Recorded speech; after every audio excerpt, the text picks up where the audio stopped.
tingnan nyo yung sister ko guys, oh. Pak. So, nag-repaint sila ng gate namin. So, ito yung mga pintor namin. Si Kuya Yoyoy. Si Kuya Pikot. Pikot ang tawag namin sa kanya guys kasi napakaliit ng mata niya. Ang liit-liit talaga ng mata niya, promise.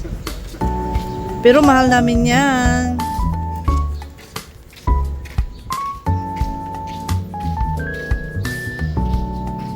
Si Kuya Yoyo yung ano namin, engineer. Napakagwapo, makinis, malinis, at saka handsome boy daw, sabi niya. So, maganda na yung ano guys, yung pintuan ng tindahan ko. Para ng ano, swimming pool. Blue yung dingding, tubig na lang yung kulang, di ba? Kala nyo lalaki lang yung marunong magpintura. Babae din. Tingnan nyo naman yan, napakabait ng sister ka. O nga pala guys, kaya kami nag-general cleaning sa bahay kasi may bisita kaming darating. So, ayan yung mga doggy-doggy namin. Ayan, lahat yan babae, hindi na buntis kasi maliit yung mattress. Ayan yung mother-in-law ko guys, ang gwapa-gwapa. Tapos yung sister-in-law ko guys, so, wait, Will! Wait, Will! Alo! Yung father-in-law ko guys, nagpintura ng molding. Kinis-kinis ng ulo ng father-in-law ko guys. Oh, tingnan nyo. How cute! Pa! Pa!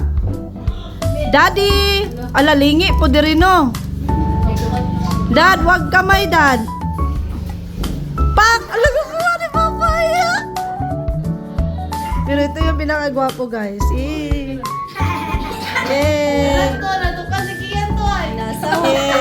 Ito yung asawa ko guys na napakagwapo. Sige, usap pa.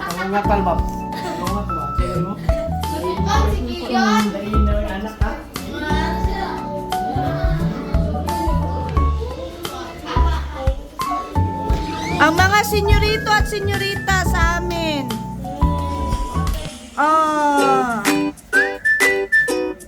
Sabi nila, tutulong sila. Tumulong yan.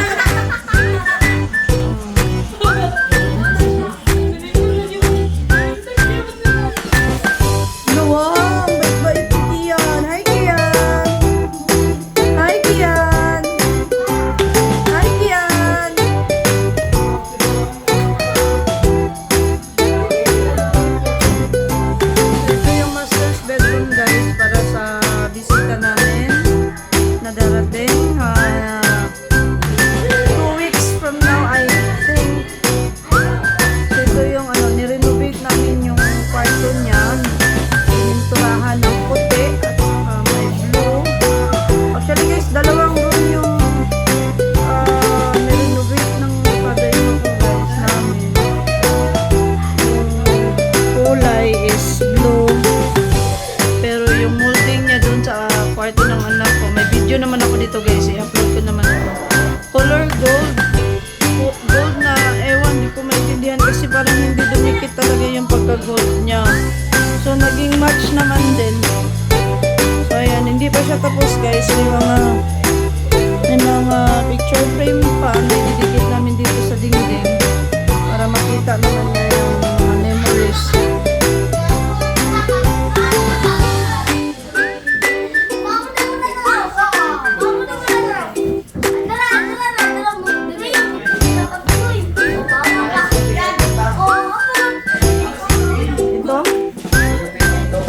Ayan yung mga dalagindi ni Yoyoy. Yung sabi ko, yung engineer namin.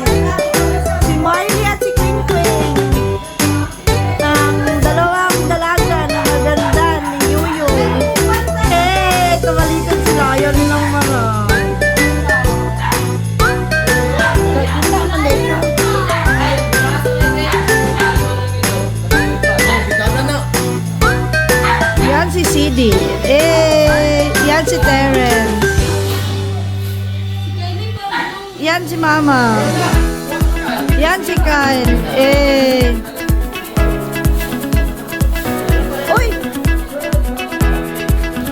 Yan yung papa ng dalawang dalaga sa kusina, guys, na naghugas ng plato. Si Yoyoy. Hindi Rebillami, ha? Makingangay. Hindi Yoyoy Rebillami. Bigyan ng jacket yan.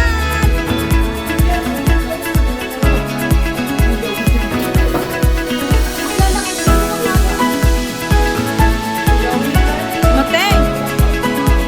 Asa ang mateng at para? Ni Romel. Uy!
Bye-bye.